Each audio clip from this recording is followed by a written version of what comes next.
Sallanıp ketdi o'zi.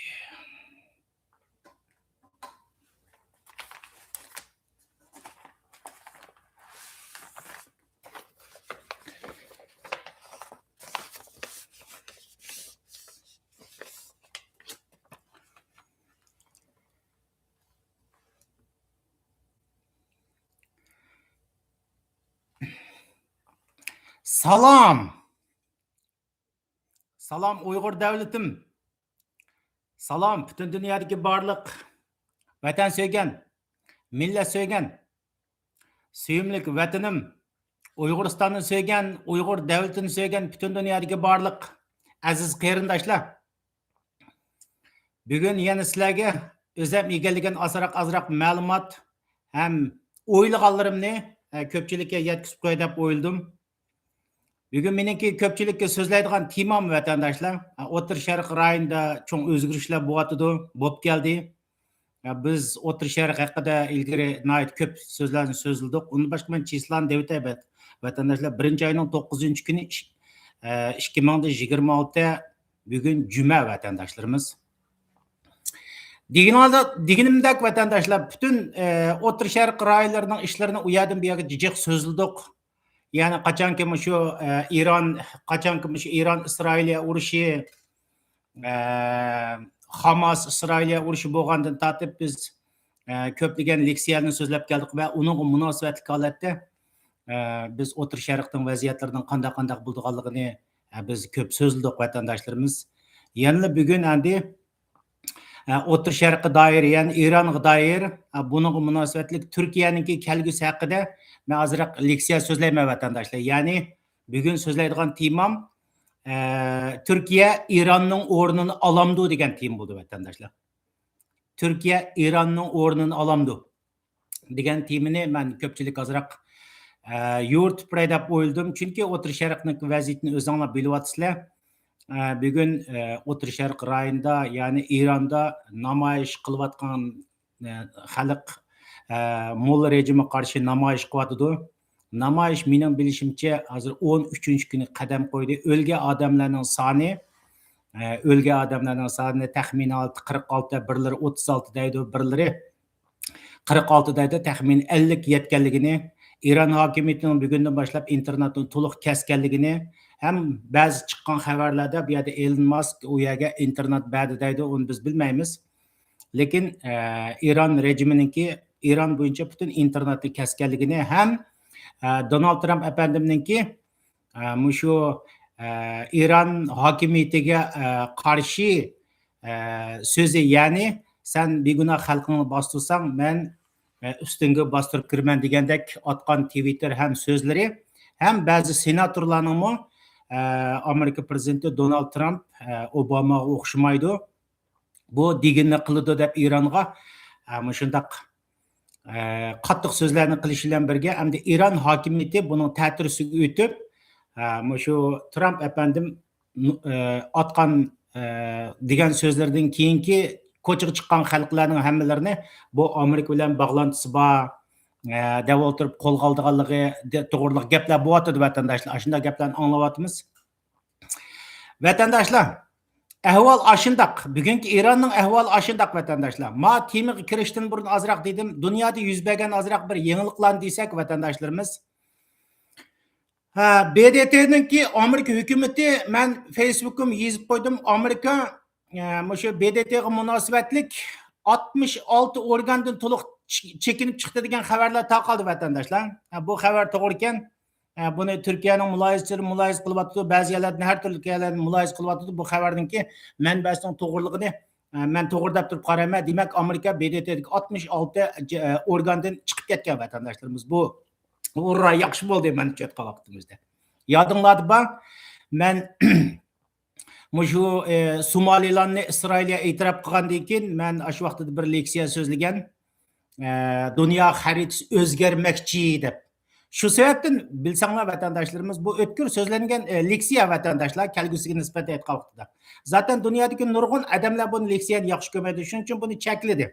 Mening o leksiyarimni chekladi. Yana desam vatandoshlarimiz, shu leksiyani o'zida men deb o'tgan BDTni qo'ng'i ot qo'yish kerak. İsrail'e ait yaxşı qildi Somalilarni e'tirof qilish orqali. BDT degan bu Uyg'urlar Uyg'urlar bo'lsin, boshqa millatlarning ishtirok etgan chaqda hech qanday qaror elinmaydi. Ammo Somalilarni Isroilga e'tirof qilsa, bunaqa ming turli qaror chiqadi. Mazza deb terroristlar kelgan chaqda ming turli qaror chiqadi. Mana shundaq hamda arablar kelgan chaqda 28-30lar yerib ketsa qarorlar chiqadi, pozitiv qaror chiqadi. Ammo boshqa yer kelgan vaqtingizda hammasidan negativ qaror. Men bu yerdan deganim Isroilni qarlaydigan bo'lsa negativ qaror, Uyg'urlarga kelgan vaqtingiz yoki jimjit va yoki yumshoq qaror degandek bo'lib ketgan jamiyatda vatandoshlarimiz. Bu BDT degan o'rin moyat etgan to'liq bir chirigan organ vatandoshlar. Bu Amerika masalan Amerika g'arb dunyosi qurgan bu BDT orqali dunyoni bir normal boshqarish sistemasini musulmon davlatlari, kommunistlar ichiga kirib chirtib bu ishni hech qanday narsalarni oqmaydigan va yoki dunyoning foydasiga emas, ziyniga mangadigan holatga kelgan vatandoshlarimiz. Zaten hech qanday bir ish hal bo'lmaydigan darajaga kelgan BDT degan o'rin. To'g'ri bo'ldi. Demak, Amerika hukumati 66 jamiyatdan organdan chiqib ketgan. Demak, BDT bitti, tugidi deb hisoblasangiz bo'ldi vatandoshlarimiz. Hamda Amerika bu yerda deyotgan so'z nima degan chaqda? BDT tugidi, bu yerda hech qanday bir ishni hal qilib bo'lmaydi. Qarorni men mushundaq qilaman. Qarorni men beraman degan yak beradi. To'g'ri qildi vatandoshlarimiz. To'g'ri qildi. Nayt to'g'ri xabar. Men aytgan chaqda intayin bir xo'sh xabar vatandoshlarimiz. Ikki vatandoshlar Amerika hukumati hozir chiqayotgan men anglagan xabarda bu rost yolg'onligi keyin bilindi, bu tasdiqlandi deb tushunsangiz bo'lmaydi. Masalan, davlat mudofaa hamchotini 1,5 trillion dollarga chiqarish haqida Trump hukumatiniki shundaq planlayotganligi xabarlar chiqyapti vatandoshlarimiz. Biz ilgirki suhbatda degan Amerika taxmini 1 trillionga yaqin bu yillik davlat mudofaa hamchotini hozirladi degan to'q. Endi buni 1,5 trillionga chiqarishning o'zi qarasanglar g'oyat zo'r mablag' vatandoshlarimiz.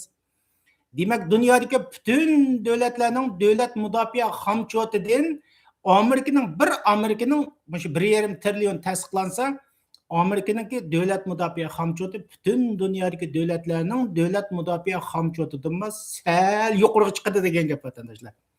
Bu demaklik nima? Men buni oldirab turib demay vatandoshlar, bir davlat mudofaa hamchotini g'oyat zo'r kuchaytgan bo'lsa, unida ma'lum bir ishlar chiqadi degan gap bo'lsa, ma'lum bir ishlarniki ishorati degan gap vatandoshlarimiz. Hamda mana shu vatandoshlar, hamda mana shu Turkiya haqidagi o'tir sharq ham Ironning bugungi ahvoliga kelib bo'lsa, Turkiya masalan Turkiya Ironning o'rnini olamdi degan temaga o'tamiz vatandoshlarimiz. Mana shu Turkiyalik kelgandan keyin hozir bizning mayli cho'ng, mayli kichik bo'lsin, butun insonlarning hammasi ko'ti titraydi akirib. Shu Turkiya haqida so'zlamasam, so'zlagan so'zlar bo'lsin, bir xato chiqib qolg'ay deb falan pokunda o'tirib, zada har qanday nayt ko'p insonlar mencha. Nayt ko'pni deb ketmaylamdi. Vatanda nurg'un odamlarning kallasi ochildi, lekin shu Turkiya haqida so'zlagan vaqtingizda xil odamlarniki kallasini chayqab o'tirib, shuni demisang, so'zlamsang degandek gaplarni qildi vatandoshlar. Lekin bu dunyo vaziyati, mening Turkiya bilan hech qanday bir ziddiyatim yo'q. Turkiya bilan ziddiyatim yo'q, hech qanday ishim yo'q. O'zinglar bilasizlar, biz millatimizga dunyo vaziyatini ham vatanning ahvolini, Xitoyning ahvolini tunishtirib, zaten bir o'zimning bilganlarimni leksiya so'zlab kelyaptim vatandoshlarimiz. Turkiyani desanglar vatandoshlarimiz, Erdo'g'an hokimiyatda taxt turayotgani 2021 taxtga chiqdi mening bilishimcha. Hozir 2026 kelgan bo'lsa, 25 yil taxtda vatandoshlarimiz. Toki taxt turayotdi. Endi Ironning ahvolini desanglar vatandoshlarimiz, Iron mollalari bugun 13 kundan tortib namoyish qilayotgan bo'lsa, men o'tgan qatimliq suhbatimda dedim, ya'ni dunyo xaritasi o'zgarmoqchi degan programmamda dedim 3 kun bo'ldi namoyish qilyotdi. Men Iron mollalarininki oldirab taxtni bermaydi deb turib qarayman degan. Hozir qadar men shunday vatandoshlarimiz. Chunki vatandoshlar, sizlar yana to'g'ri tushuninglar, bu islomchilar bilan kommunistlar ayni zihniyatda vatandoshlar. Xalq degan narsa ularning kallasida bir qabul qiladigan, ularning fikrini anglaydigan narsa emas. Masalan, Xitoy mana shundoq Tiananmenda qanchalik odamlarni qirvatdi, hokimiyatni bermadi. Hozir qadar Xitoymi o'zining hokimiyatiga qarshi demayli, xalq o'zining noroziligi qo'zg'alib chiqqan vaqtida hammasini besiqtirdi. Bu Eronning mo'llarimi ayni shakl shu. Eronda bu yerda ilgari suhbatnim dedik, namoyishlar jiq bo'lindi. Bilishimcha 2010, 2018, 2022 oxirgi qatim shu Mahsa Amininiki yol harakati bilan xalq 3 oydak namoyish qildi. Bu yerda hokimiyatdan yana bam tushmadi vatandoshlar. Hozir Eron hokimiyatining tutgan yo'li burunga o'xshash. Xalq namoyish qildi, men jim turib olaman.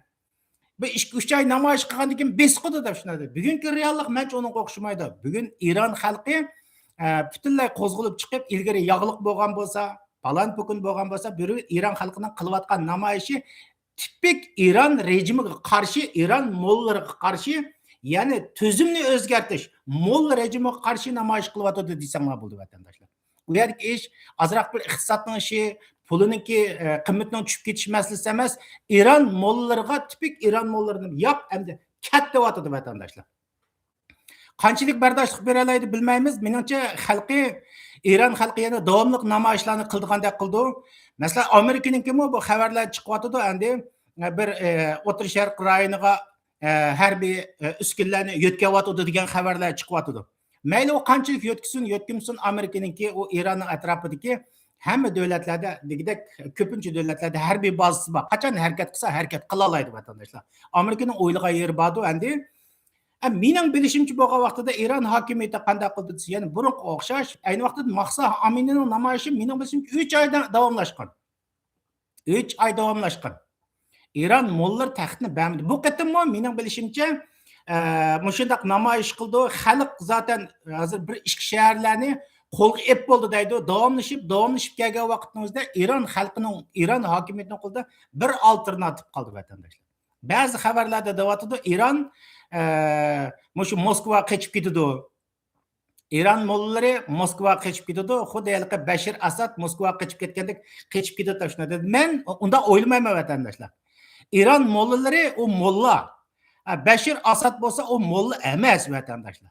Mollalar besh ketib ketgan bu intayin joyil mollalar vatandoshlarimiz.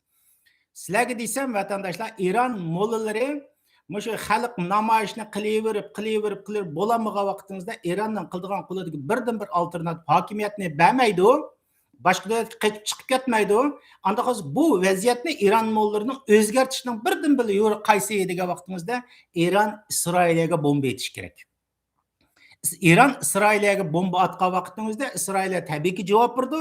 Javob bergan chaqda xalq o'tirib shu narsa yo'q. Ani jasus deb tutdi, ma'lumot qilib tutdi. Xalqning diqqatini men mush yo'l orqali bo'lib tashlash urindi deb turib o'ylayman vatandoshlar. Xulosa gapim, Eron mollalar oldirab huquqni bermaydi. Mayli qanday qilib bo'lmasin, Eron mollari baribir taxtdan tushdi vatandoshlar. Eron mollari baribir taxtdan tushdi.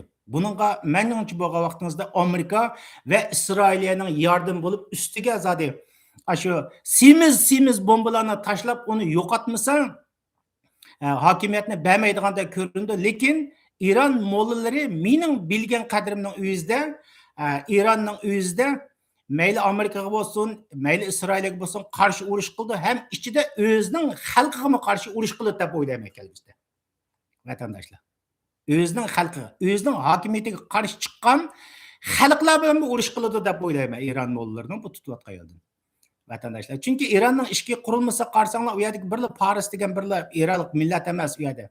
Kurdlar bor, Sistan, Balojistonlik xalqlar bor, turkmanlar bor, Qashqay deydigan turklar deydigan, Qashqay deydiganlar bor, Ozarbayjon bor. Ya'ni etnik qurilmasi nihoyat murakkab vatandoshlar. Etnik qurilmasi bak murakkab davlat. Shuning uchun men ilgirki suhbatlarimning o'zida bo'ldim. Masalan, yoki vatan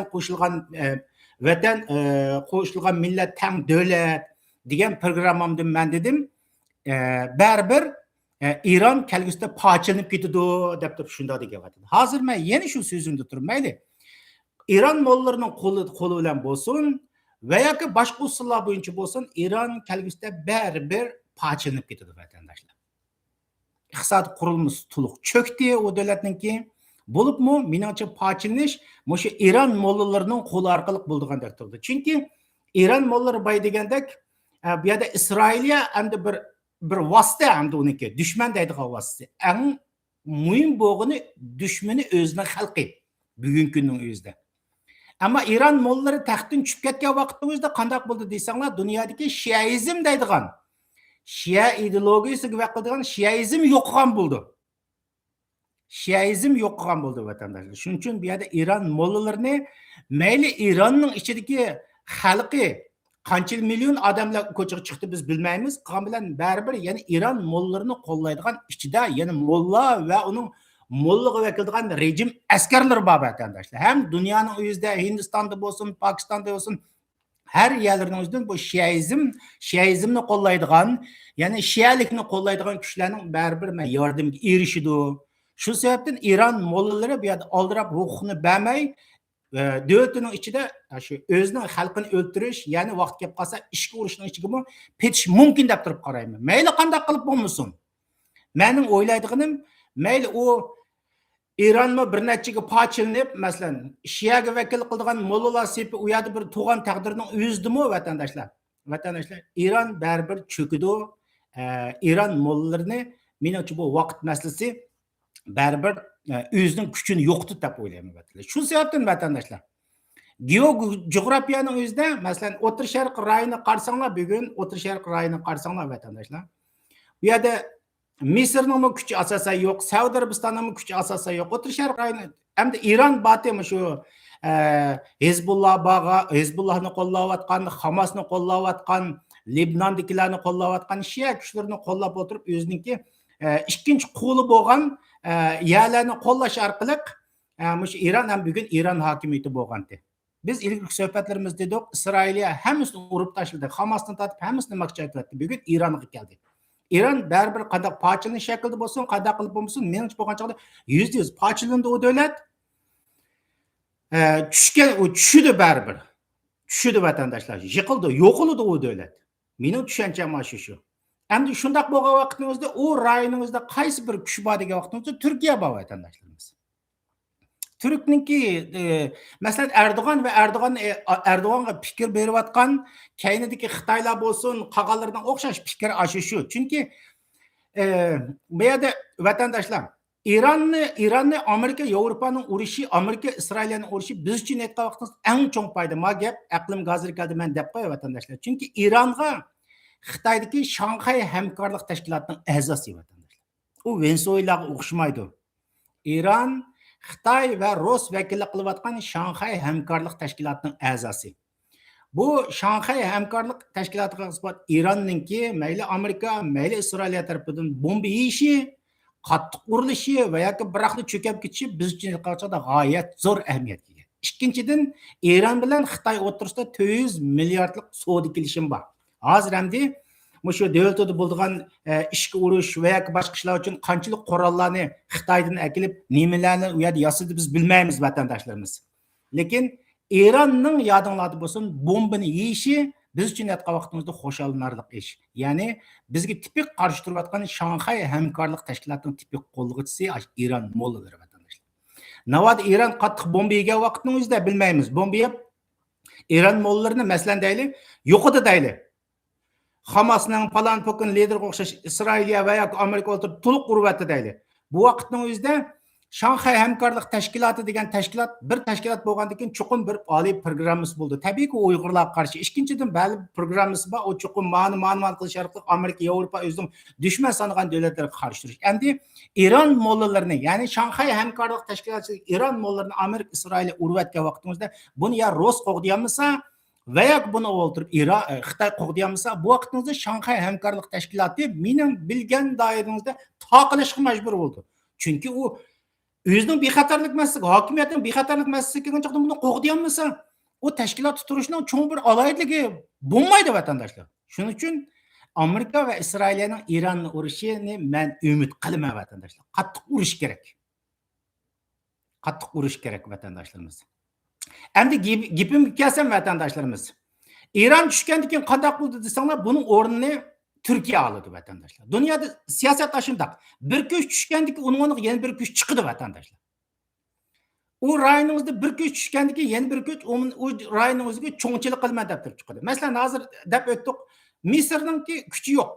Saudiya Arabistonining tuzuq kuchi yo'q. İran tushdi endi Ukrainada. Cho'ngchilik qilayotgan İran tushdi. Tushgan vaqtning o'zida buning o'rnini kim egallaydi desanglar, buning o'rnini Turkiya egallaydi vatandoshlarimiz. Shuning uchun men bugungi tema masalan Turkiya İranning o'rnini olamdi degan temani shunday qo'ydim masalan. Mening bilgan doiramda, hozir kuzatgan doiramning o'zida Turkiya İranning o'rnini oladi vatandoshlar. Masalan, İranniki qandaq masalan o'zining yordamchi masalan o'zi ikkinchi qo'l askarlar bor desanglar, Hamasni qo'llaydi. U kim qarshi? Isroilga qarshi. Buni bugun Turkiya Hamasni qo'llamadi. Erdo'g'an hokimiyati Hamasni qo'llaydi, bu jihatni ber. Ikki Ironniki Libnonda Hizbullah deydigan kuchi bor, buni Isroilga urvatdi. Ammo Turkiyaning bu yoqqa qarasanglar, Suriyaning o'zida Ahmad Shariya deydigan bir vakil kuchi bormi, yo'qmi? Bor. Buning o'xshaydigan. Yana Turkiya masalan Libiyaning o'zida bu yerda baza qurib harakat qilyapti. Libiyan balkim kelgusida baribir parchalanib ketadi. Parchalanib ketgan chog'da Turkiya Libiyaning o'zini qo'llaydigan ma'lum bir kuchni shakllantirdi. Xuddi İran Libnonda Hamasni qo'llagandek, Turkiyami Libiyada ma'lum bir o'zini qo'llaydigan bir kuchni, bir armiyani shakllantirib chiqdi vatandoshlarimiz. Bu o'xshash usul kelgusida parchalanib ketadigan İran'da shunday qildi vatandoshlarimiz. Hozir İran o'xshaydigan vakil kuchidan kim bor desanglar, Ahmad Shariya hukumati, u Turkiya taxtga chiqqan hokimiyat. Onun Türkiye'ninki Suriye'deki bir vakil kuchi İran'ga o'xshash. Turkiyaning hozir Liviyaning o'zida harbiy bazasi bor. U ham parchalangan birisi chiqadi. Turkiya vaqt kelib qolsa, masalan, o'zining atrofidagi O'rta Sharq rayonining o'zida u bir parchalangandir. U yerda o'zining bir vakil kuchini chiqardi vatandosh. Buni tipik maqsad İran va Isroilga qarshi edi. Turkiyami hozir tutayotgan butun strategiyasining o'zidan Isroilga qarshi chiqyapti vatandosh. Shunday bo'lgan vaqtning o'zida vatandoshlar, İran tushgandan keyin uning o'rnini mening bilgan doiramizda Turkiya oladi vatandosh. Ayni İranning usuldagi shakldagini. İran xalqimi shu 1979 yilda ta hozirgacha 48 yil bo'ldimi? Ash jarayonning o'zida 360 kun degan so'zi qaysi? Dushmanimiz Isroil, uning yordamchisi Amerika bu dushman dedi.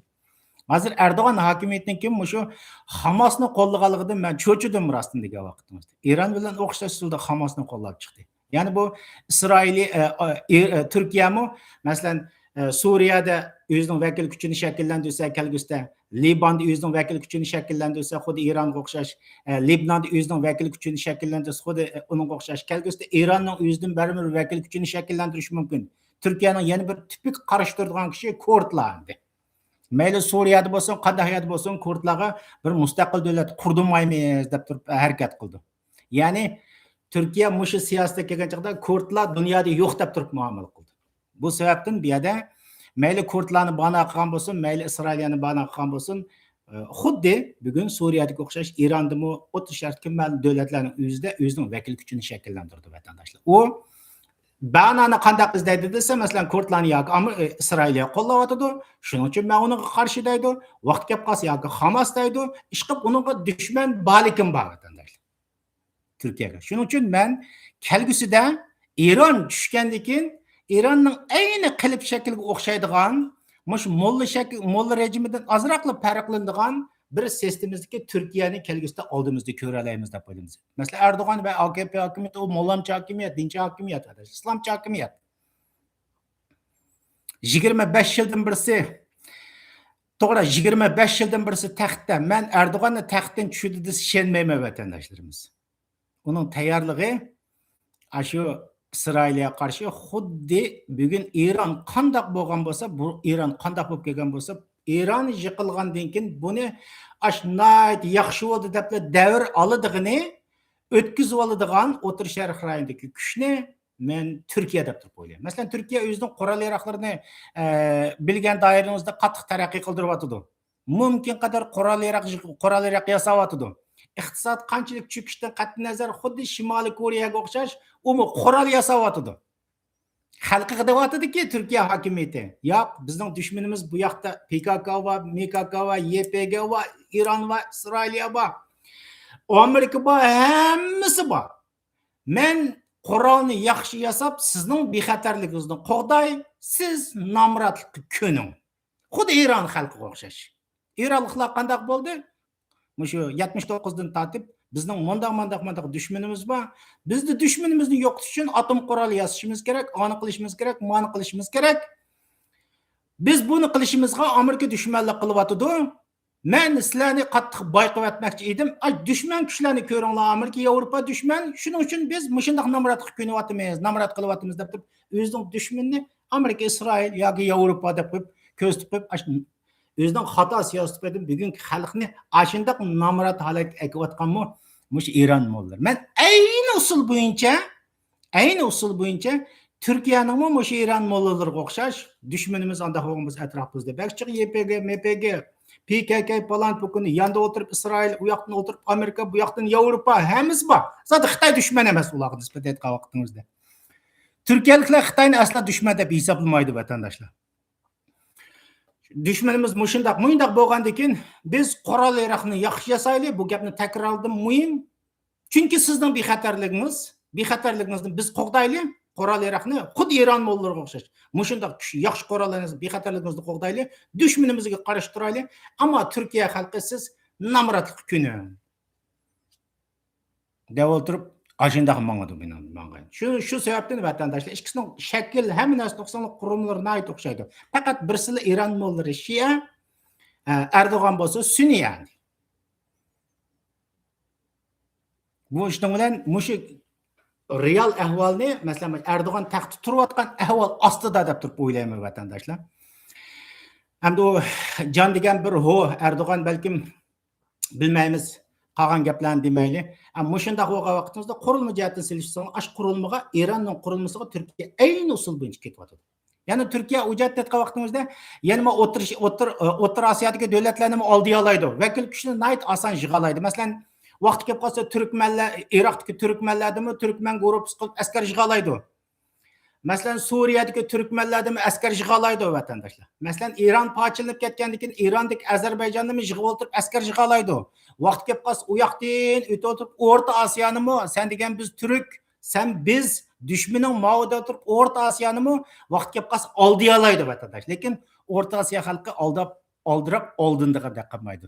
Bu Turkiyaniki bu siyosatiga tushib ketgan, hilmi kursiga tushib ketgan bizning Uyg'urlarimizning borlig'ini o'zinglar bilasizlar vatandoshlar. Men zaten ularning ishlariga qiziqmoqlik, u to'g'riliqlarda leksiyami bir ish xato so'zlab qo'yib so'zlamaylik, men so'zlamayman.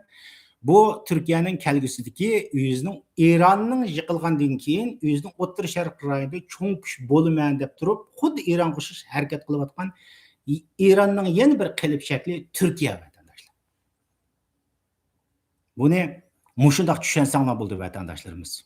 Turkiyaning tutayotgan yo'li bu. Hamda bu yerda Turkiya Xitoyni dushman tutmaydiganligini biz ko'ryapmiz vatandoshlarimiz. Burunda tatib ko'rgan, hozirda tatib ko'ryapmiz. Masalan, bunga nayt bir xo'sh xabar endi. Turkistonchilar faqat qo'shildi endi bunga. Masalan, hozir bir taraflama holatda Turkiya hukumati qanday qildi desanglar, Xitoydan keldigan turistlar, sayohatchi degan nom bilan 180 kunlikmi? 180 kunning ichida Xitoy fuqarolari 90 kun Turkiyada bo'lganligini Turkiya hukumati biraqli yo'l qo'yibdi. Xitoylar degan nayt xo'shal vatandoshlar.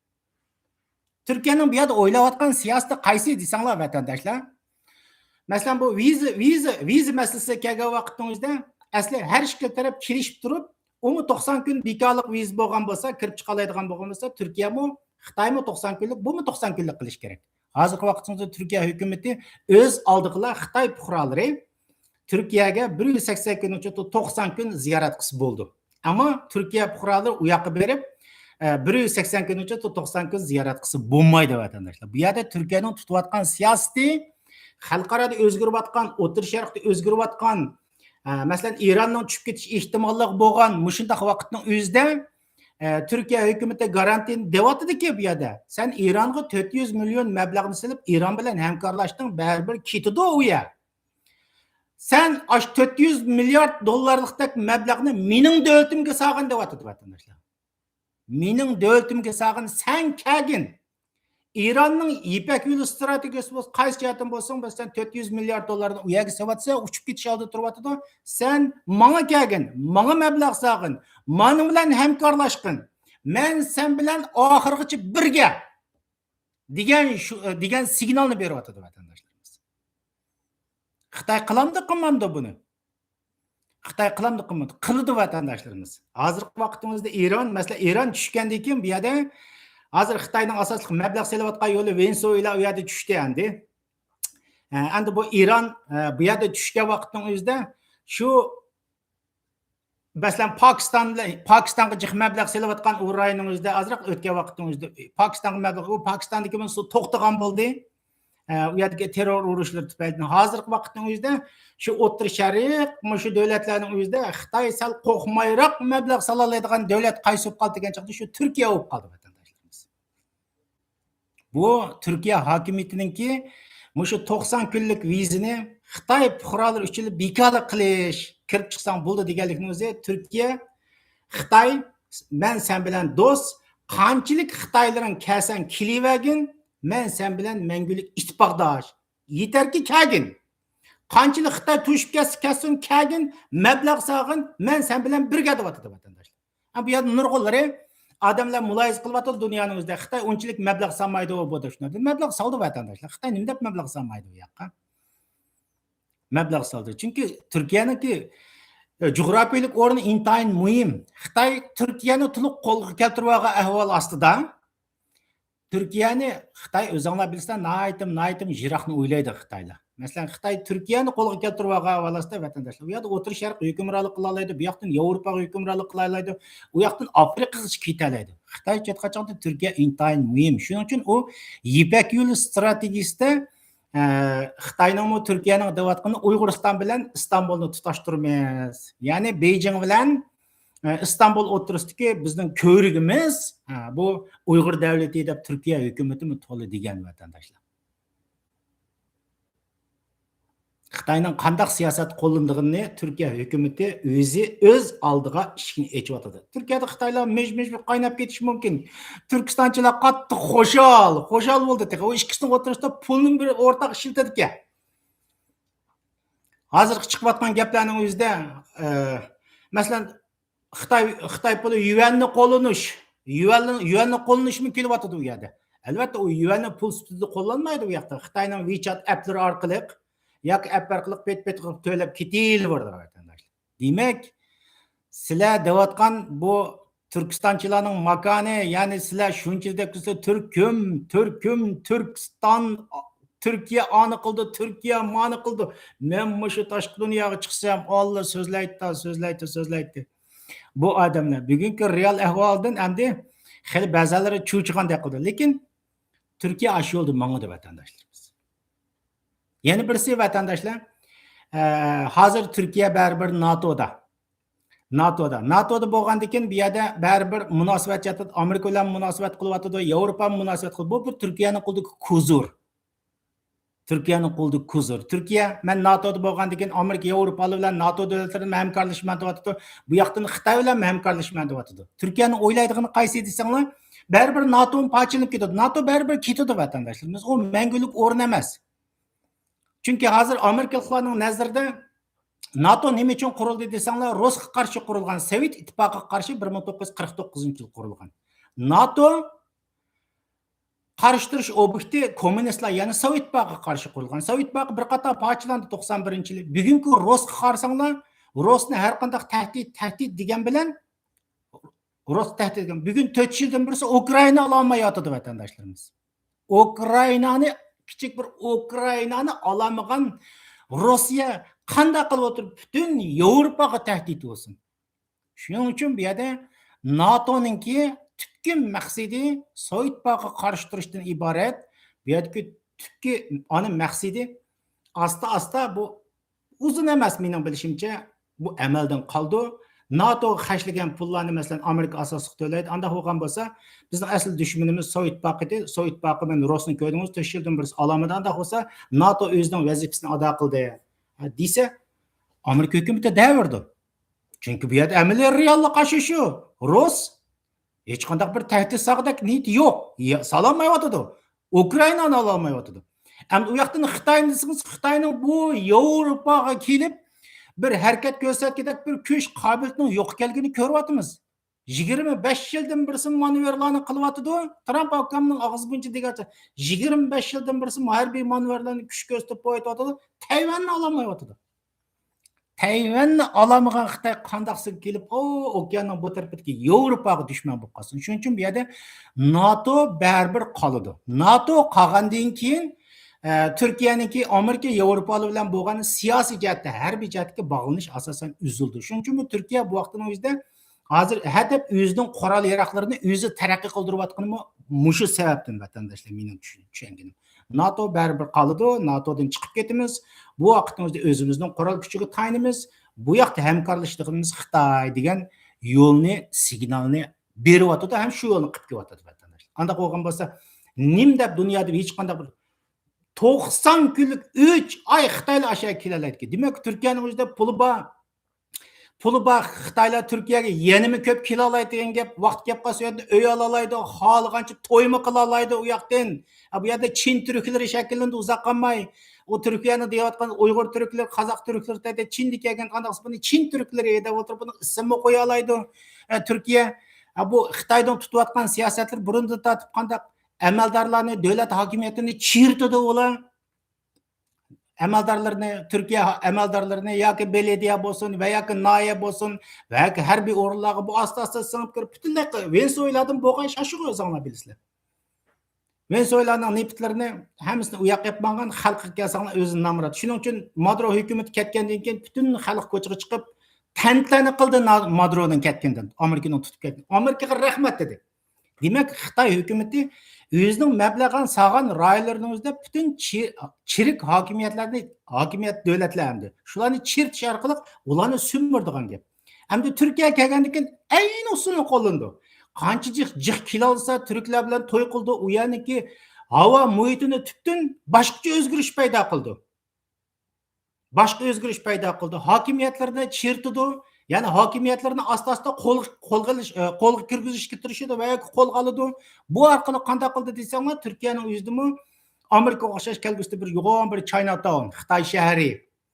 Hammasi. Hozir avvaldan qarasanglar Turkiyaniki masalan bir davlatning o'zida vaqt kelib qolsa, Xitoyning pulini ishlatamiz degan gapning o'zi nima desanglar, Turkiya sening vaqt kelib qolsa, jiroqdagi bir o'lkang bo'limizlar degan gap vatandoshlar. Bunday emasmi? Hozir ishlatayotgan masalan kiyim-kechaklardan tortib hammasi Turkiyadami, hammasi Xitoyninki. Echilayotgan restoranlarmi hammasidagidek Xitoylarning bu kirdi, chiqidi u. Elektr saymonlari hammasi Xitoyninki. Zaten kunlik turmushda ishlatayotgan hamma narsalar Xitoyniki. Bu yerda kam bo'lib qolgan nima deydigan vaqtida kam bo'lib qolgan kam bo'lib qolgan narsa yetarlik darajadagi Xitoy. Ikkinchisi Xitoyning puli kam bo'lib qolgan Turkiyada. Naytijiq millionlab Xitoy, andin Xitoyning puli kam bo'lib qolgan. Endi buni Turkiya bu yo'lni ichmadi. Xitoyning pulini ishlatsak bo'ldi. 90 kun to'singiz bo'ldi degan gap 90 kun mush uyimni qasiz vaqtga keyin 6 oyliqim chiqarib o'tishi mumkin vatandoshlarimiz. Shundan bu Turkish Airlines bu vaqtning o'zida Chinese Airlines aylandi degan gap. Maxsus Xitoylarni to'shiydigan bu yoqqa. Vurra Turkiya deb o'tirib Xitoyda shu Turkiyaga to'kiverdigan. U yoqda turklar iqtisodi bilan qanchalik turklar Xitoyga bordiki u. Mana gap vatandoshlar. Masalan, oyda misolga olaylik. Masalan, oyda misolga Turkiyadan Xitoyga bir aeroplan mang'alaydi desa, Xitoydan Turkiyaga 3 aeroplan mang'alaydi, ya'ni 3 hassa va undan mang'alaydi degan misol deyapmiz 9 oyning ichida. Buni qilishgan chaqda O'rta Osiyo davlatlari biroz tish turyapti vatandoshlar. Nima deb O'rta Osiyo davlatlari bunga o'xshash 90 kunlik bekorlik viza qilmay Turkiya nima ish qildi anda qo'ygan bo'lsa, Turkiya nima deb shunday qildi vatandoshlarimiz? Buni o'ylasanglar vatandoshlar. Yiroq kelgusidan men ashundadim, shuning uchun bugun bu temir chiqdim. Turkiya Eronning o'rnini ola oladi degan. Eron yiqildi, boshqalarning hammasi yiqildi. Turkiyaning tubki maqsadi Xitoyning tubki maqsadi Turkiyani tel tüks qo'lga kirgizish. Tel tüks qo'lga kirgizish. Odam bilan millionlab odamni to'ksa, Xitoy shaharlari bo'lsa, amaldorlarning hammasini chiritsa, Xitoyning pulini ishlatsa, armiya o'rinlariga kirsa, nima bo'ldi? Demak, u Turkiya Xitoylashdi degan gap vatandoshlarimiz. Buning qarshi Xitoyning qarshi turish maqsadi nima? Amerika, Isroildi. Hozir Turkiyaning tutayotgan yuqori so'zimizda qarshi turayotgan nuqtasi Amerika va Isroil bo'ladi. Amerika bilan etib-etib deyotdi, u vaqtlik qarshilashmaganda qilgan bilan bu yerda qarshi turadigan nuqtasini tipik Isroil ekanligini o'tirib qo'yapti. Demak, vatandoshlarimiz, bugungi Turkiya Eronning o'rnini elayotdi vatandoshlarimiz. Va oladi, men shunday qarayman. Shuning uchun men vatandoshlarimiz oxirida men oxirlashtiraman 1-2 minutdan keyin. Shuning uchun bu Turkistonchilarningki biz Turkistonni ozod qilamiz, Turkiston, bunimi Turkiston falan pukun desa, men asla ishonmagan yerim shu. Qaysi kuchiga tayanib o'tirib, bu yerda o'tirib, bir Turkiston bo'lib ketadi. O'rta Osiyolarni o'z ichiga olgan, Turkiyani o'z ichiga qandoqsiga o'tirib, bir Turkiston bo'lib ketadi bu. Turkiyaning qaysi kuchiga tayanib? Mening kech kunduz o'ylangan yerim, Turkiyaning qaysi kuchiga tayanib bu O'rta Osiyo bilan Turkiyani tutashtirgan bu rayonchida bir buyuk bir Turkiston bo'lib ketadi. Men buni o'ylab o'tirib, aqlim qoyil bo'lmagan bir dalil faktni ko'rsatmay, shu Turkiston falan bugun deganlarning kayindan limiti Xitoy chiqadi. Sizlar ko'rsizlar deb turib, men tonish birodarlar hammasi degan. Shu Turkiston falan bugunning kayinida Xitoy chiqadi. Ko'rsizlar Xitoy chiqadi buning ichida. Da shuni hozir buni alomatlarini ko'rsatyapti. Xitoy hukumati masalan Turkiyani to'liq kontrol qilib elib olsa, shakl jihatdan bu Xitoy bevosita hukmronlik qilmaydi-ku, vositlik shaklda hukmronlik qildi har qanday yerga. Tutayotgan yo'li shu.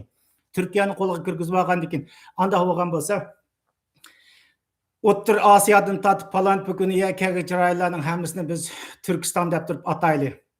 Siz A Turkiston bo'ling, siz Ma Turkiston bo'ling, Pistoniya mandaq Turkiston bo'ling desichu. Voh, tashqi dunyodagi bu Turkistonchilar degan dahshat qo'shib keldi. Mana Turkiston bo'ldi. Ammo uning keyindagi jipni kimning tutayotganligi bilan hisoblashmaydi bular. Shuning uchun men deb kelgan yerim shu vatandoshlar, men ishonmagan bular deyotgan Turkiston falan buguni kaydan cho'qim Xitoy chiqadi degan hozirmi turma vatandoshlarimiz. Bu Xitoyning Turkiyani qancha ko'p monopol kontrol qilishiga bog'liq. Endin Turkiyani kontrol qilib olgandan keyin buning qo'li orqali boshqa Turkiya jumhuriyatlarining hammasiga anda qo'ygan bo'lsa, biz o'rtaq bir Turkiston union bo'laylik degan gapni desa, deb berdi. Shuning uchun nima deb o'tirib chiqib qoldi? Bu yo'g'on qalpoq nima deb o'tirib chiqib qoldi bu?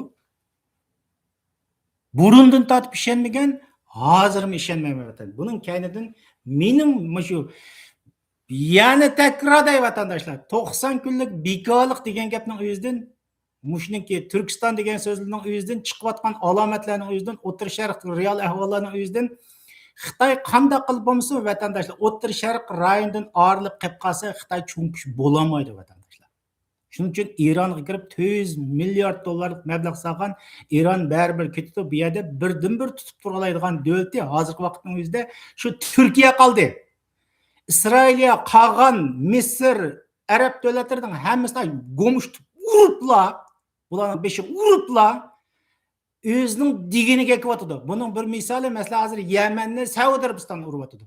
Hozir shu Isroilning gipi kamigan hamkorlashmayman deyotgan Ashroyning o'zida Eron ketgandan keyin birdan-bir Turkiya qoldi degan. Bundan kim foydalanish kerak? Xitoy foydalanish kerak.